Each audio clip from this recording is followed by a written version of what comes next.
Bonjour et bienvenue dans Inspire, le podcast de l'agence EPIC. Chaque mois, je vous emmène à la rencontre de celles et ceux qui vivent leur passion pour trouver des solutions dans un monde en perpétuel mouvement. Personnalités ou sportives, jeunes entreprises ou acteurs historiques, marques ou événements, ils gravitent dans l'univers du sport, du lifestyle et du bien-être. Je suis Ronald Guintrange et dans ce nouveau numéro d'Inspire, j'ai le plaisir de parler sport, santé et prévention avec Estelle Denis. Bonjour Estelle, journaliste Salut. après-midi sur RMC et RMC Story, et avec Caroline Bonneville. Bonjour Caroline, directrice Bonjour.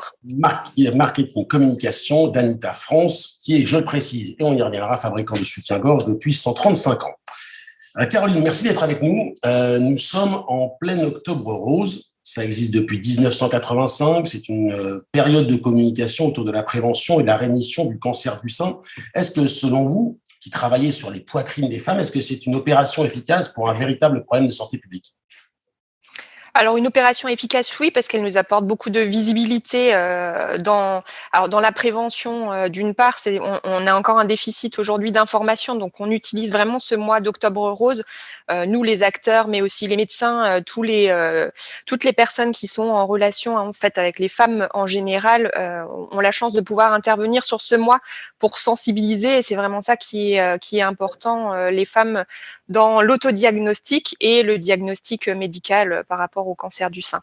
Estelle, je vais te tutoyer parce qu'on se connaît, donc je ne vais pas faire semblant de te connaître. Est-ce que tu es sensible à une opération comme Octobre Rose ? Bah évidemment, mais toutes les femmes, ils sont sensibles parce que on a tout autour de nous des amis, des proches, des parents qui ont été touchés, et on sait qu'une femme sur 10 aura un cancer du sein dans sa vie, donc c'est quelque chose d'hyper important. Moi, je veux dire, je fais mes mammographies consciencieusement. Voilà, moi, je fais très attention à ma santé pour le coup, et je trouve ça très bien qu'il y ait des manifestations comme Octobre Rose pour que justement un très grand nombre de femmes puissent prendre conscience que ça n'arrive pas qu'aux autres, que ça peut nous arriver, et puis voilà, savoir comment faire une autopalpation, par exemple, bien faire ses contrôles. Enfin voilà, c'est important de répéter des choses qui peuvent paraître simples et basiques, mais qui ne le sont pas pour tout le monde. Tu réponds en fait, Estelle, à la question que j'allais te poser, savoir si tu prenais soin de toi en amont au niveau prévention. C'est-à-dire que tu as cette conscience-là de ces gestes qui sont importants pour se prémunir depuis longtemps. Oui, mais alors bon, moi j'ai la chance ou la malchance d'être hypocondriaque, donc de toute façon, je veux dire, pour le coup, il y a vraiment des choses qui me tiennent à cœur, et non, mais je fais hyper gaffe, mais non, mais parce que je te le dis, une femme sur 10, c'est un chiffre qui est énorme. Donc, si on peut au moins limiter la casse, j'ai envie de dire, c'est terrible, mais c'est ça. Et au moins pouvoir être détecté à temps, alors que c'est des petites choses basiques. Voilà, c'est des contrôles. Alors, je ne vais pas te le cacher, tu es un mec, tu ne te rends pas compte, mais faire une mammographie, franchement, il y a beaucoup plus agréable dans la vie. Donc, c'est très chiant, c'est douloureux. C'est désagréable, on ne se sent pas bien, etc. Mais bon, ça dure 5 minutes, et c'est 5 minutes qui peuvent sauver une vie. Donc, moi, je le fais consciencieusement. Et puis, effectivement, j'ai appris à m'autopalper en regardant des tutos de médecins. Et je pense que c'est évidemment hyper important parce que c'est notre santé. Mais quand vous avez un cancer, ça ne touche pas que vous, ça touche également tous vos proches. Et puis, moi, j'ai 2 enfants et je n'ai pas du tout envie qu'ils vivent ça. Ou en tout cas, s'ils le vivent, je voudrais que ce soit le plus bénin, si on peut s'exprimer comme ça, possible. Caroline, sans être hypocondriaque comme Estelle, qui en sourit d'ailleurs, c'est le bon discours, c'est-à-dire que c'est la bonne prise en main, c'est la bonne façon d'appréhender sa santé. Ah, complètement. De toute façon, on le sait, hein, les femmes qui font leur mammographie à chaque fois qu'il le faut, c'est juste inévitable. Il faut le faire, et on ne le dira jamais assez. Et je pense aussi que l'autopalpation, on apprend au fur et à mesure des années comment ça fonctionne, parce que voilà, différentes pratiques, notamment la pratique du sport, nous aident aussi à être plus sensibles à un moment donné à certains symptômes, à certaines petites choses qui nous paraissent peut-être anormales. Et voilà, donc je pense que dans notre vie quotidienne, on a certains gestes, notamment en tant que sportive ou autre, qui font qu'aujourd'hui, on a des solutions pour déceler des symptômes en dehors des symptômes médicaux à proprement parler. J'en profite d'ailleurs pour passer un message aux messieurs qui écouteront ce podcast. Il faut aussi nous s'occuper de notre prostate. C'est aussi important. C'est pas forcément agréable, mais comme pour les mammographies et l'autopalpation, c'est assez indispensable à partir d'un certain âge. La prévention par le sport, Caroline, ça veut dire quoi? Ça veut dire on se protège et on se fait du bien aussi intellectuellement. On travaille sur la confiance, on travaille sur la psyché et également sur le corps. On travaille sur tout ça. Voilà, c'est sur le corps et sur la prévention par le sport. Déjà, on sait que le cancer, malheureusement, se nourrit de masse graisseuse. Donc, en étant sédentaire, on multiplie par 20 ou par 30% le risque d'avoir un cancer du sein. C'est des chiffres qui sont quand même très alarmants et qui sont inquiétants. Donc, en pratiquant au minimum 3 heures de sport par semaine, on peut diminuer le risque de cancer du sein de façon significative. Et puis, on voit toutes les manifestations qui se développent, pas seulement autour de Octobre Rose, mais tout au long de l'année, il y a de plus en plus quand même de personnes qui pratiquent du sport, que ce soit du sport en salle, que ce soit une activité de la marche, tout simplement. Ne pas rester assis toute la journée, mais c'est quelque chose d'hyper important et on ne le dira jamais assez. On a quand même un problème de surpoids qui se développe dans nos sociétés et de ce fait, on constate aussi que malheureusement le cancer du sein notamment, on atteint des chiffres assez fous et alors qu'on pourrait largement les baisser. Estelle, on s'est connus via le running. Je sais que tu fais de la pétanque. Ouais. C'est quoi tes autres pratiques sportives et est-ce que ça a aussi un lien avec ce qu'on évoquait à l'instant avec Caroline, cette façon de prendre soin de soi, de s'aérer, de faire du bien, voire de se prémunir de certaines maladies? Non, mais moi, j'ai besoin du sport, mais depuis que je suis toute petite, parce que je crois que j'ai trop d'énergie, donc il faut que j'évacue, tu vois. Et donc, à un moment. Tu as beaucoup trop d'énergie. Non, mais ça s'évacue, et pour l'évacuer, cette énergie, il n'y a pas 36 000 façons. Moi, je peux m'engueuler avec tout le monde, par exemple, ça évacue aussi, mais je préfère faire du sport. Donc, non, moi, je fais beaucoup de sport, enfin, pas assez, je pense, mais en tout cas, j'essaye d'en faire un max. Je n'ai pas toujours envie d'y aller, mais je me force. J'essaie de faire au moins une sortie de 10 bornes chaque semaine et puis de faire 1 ou 2 séances de cardio, de marcher pas mal. Mais voilà, après, moi, j'ai une vie professionnelle qui me prend beaucoup de temps. J'ai mes enfants. J'ai un peu comme tout le monde, mais je me force, quoi. Et même s'il pleut à verse, quand je veux faire un footing, je vais faire du vélo d'appartement, je me fais une séance de cardio. C'est à la fois pour mon mental et puis aussi pour mon physique, parce que je vais avoir 45 ans et je n'ai pas envie d'avoir des bras de chauve-souris. Voilà, non, mais j'ai envie de m'occuper de moi et j'ai envie que mes enfants soient fiers de moi et qu'ils me disent t'es belle maman. Enfin, voilà, quoi. J'ai pas envie de me laisser aller et je trouve que le sport, il n'y a pas de meilleur outil contre le laisser aller que le sport, quoi. Et puis voilà, et puis c'est aussi une manière de se mesurer avec soi-même et c'est toujours agréable de voir. On sait que plus on s'entraîne, plus on fait des progrès. Je veux dire, ça ne se dément jamais. Et puis, non, mais moi, j'aime ça, j'ai besoin de ça. Et puis, il y a un sentiment aussi de fierté quand on fait du sport, de fierté de soi. Je veux dire, même le fait de sortir de chez soi et même de faire 1 ou 2 kilomètres, mais de se dire, je l'ai fait, quoi. Et ça, il n'y a que le sport, je trouve, qui peut procurer ça. Caroline, ce que dit Estelle, c'est évidemment totalement valable pour elle, mais c'est aussi valable dans les cas de femmes en général, et aussi de femmes qui sont atteintes par la maladie, d'autant plus. Alors complètement, déjà, enfin il y a des chiffres quand même qui sont parlants. On parle beaucoup de chiffres, mais moi j'aime bien me positionner là-dessus. On sait qu'une femme, par exemple, qui prend 10 kilos depuis l'âge de ses 18 ans, elle augmente de 24% ses risques d'avoir un cancer du sein. Si elle prend 25 kilos, on augmente de 45%. Enfin, c'est des chiffres complètement fous. Et encore une fois, la sédentarité et puis la non-pratique du sport, ça augmente les risques d'une, mais également si on fait du sport avant la maladie, on a moins de risques de récidive. Et si on fait du sport pendant sa maladie, c'est également une façon, comme le disait Estelle, pour les femmes qui n'ont pas été confrontées à la maladie, mais de s'extérioriser, de voir autre chose, mais aussi d'éliminer en fait les déchets que vous pouvez engranger par rapport à tous les traitements en fait qu'on vous inflige pendant que vous êtes malade. Donc ça aussi c'est important pour retrouver confiance en soi et retrouver de l'énergie et faire face à la fatigue qu'engendrent en fait les traitements que vous subissez au cours de ce parcours qui est franchement pas facile. Caroline, une précision concernant Anita, pour ceux qui ne connaissent pas, qui fait des soutiens-gorge depuis 135 ans. Et la patronne d'Anita, en fait, c'est la fille du fondateur d'Obad, qui est connu dans un autre style. On va parler des produits Anita, mais quel qu'il y a comme différence entre un soutien-gorge, on va dire Obad, et un soutien-gorge Anita? Alors, après, c'est complètement différent. Au bas, on est vraiment dans la séduction, le sexy.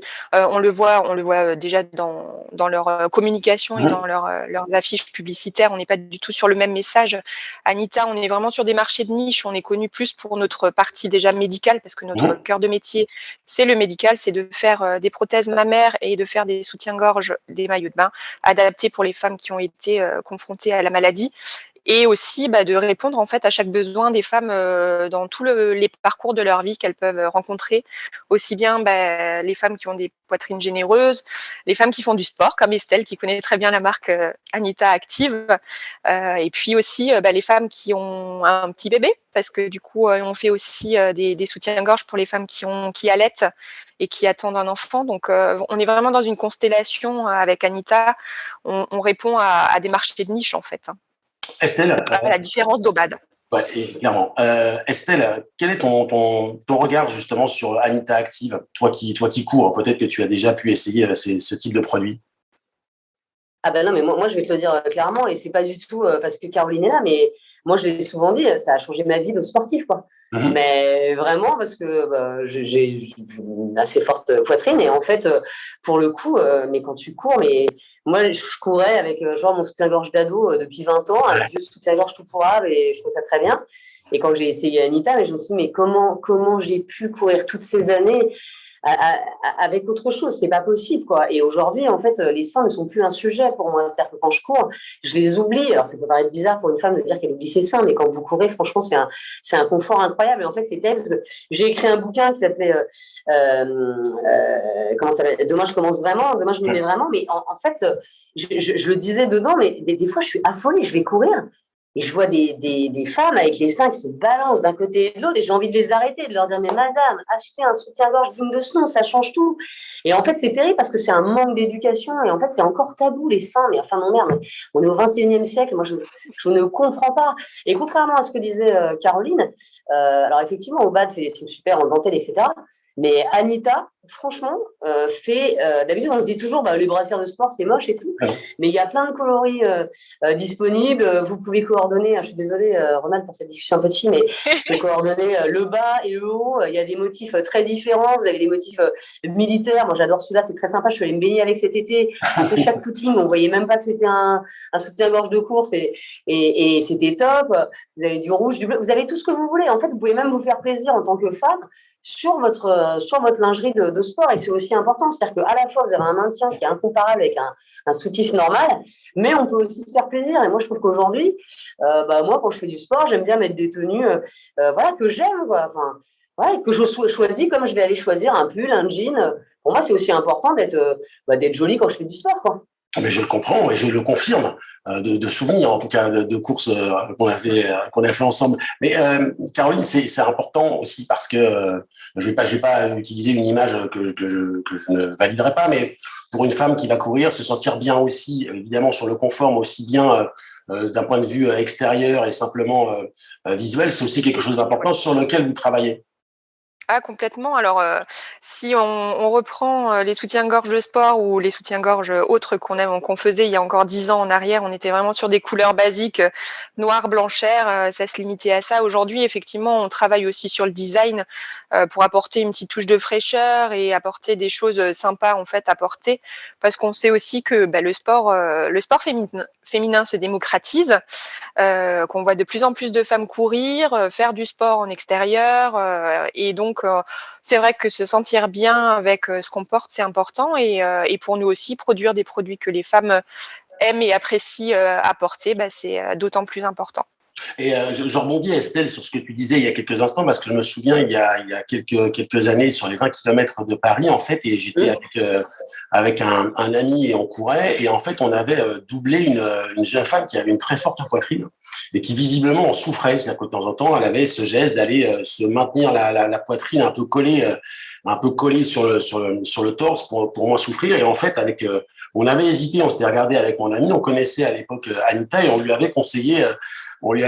Donc, je dis pas ça pour faire de la pub, mais parce que toi, tu disais, ça a quand même changé ta façon d'appréhender la sensation de course. C'est-à-dire que on va pas parler de performance, est-ce que ça a amélioré sur tes performances, mais ça a vraiment été quelque chose, tu as senti un changement immédiat, de te dire, oui. je me sens mieux. Ah bah, bien sûr, mais le changement, il est radical. Mais c'est un truc de fou.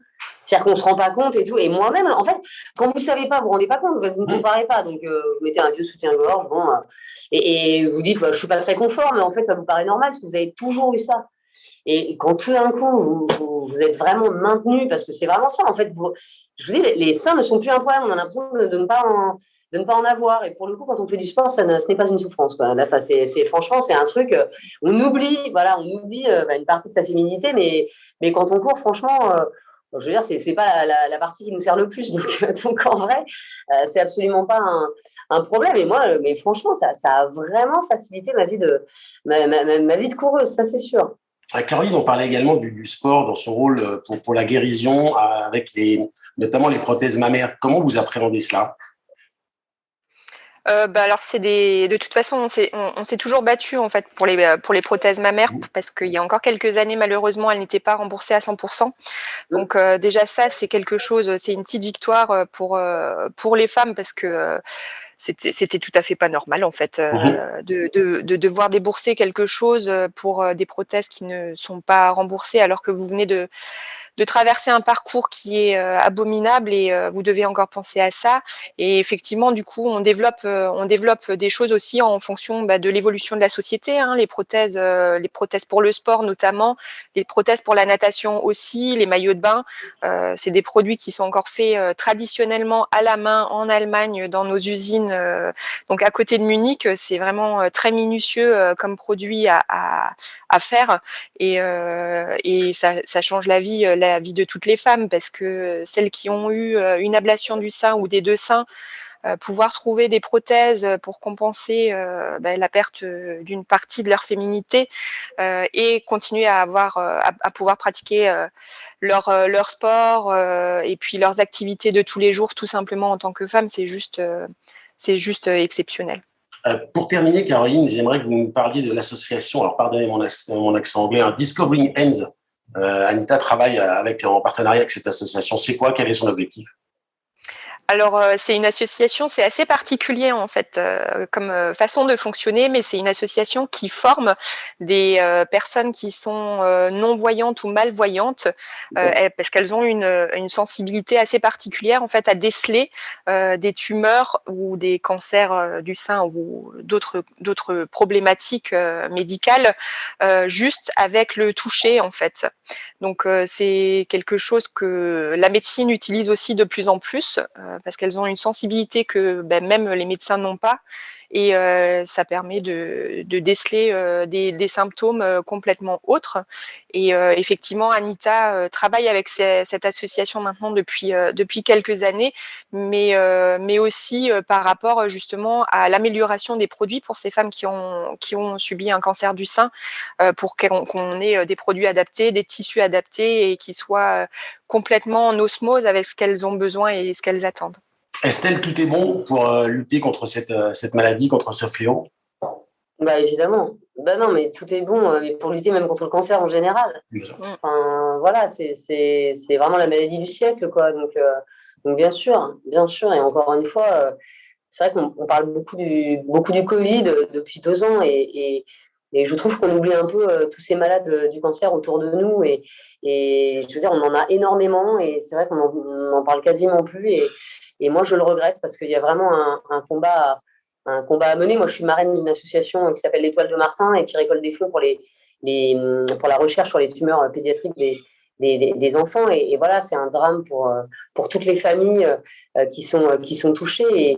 Et le cancer est un drame national. Donc, je trouve c'est hyper important d'en parler et de se faire entendre à l'heure où, effectivement, le Covid a un petit peu tout balayé, quoi.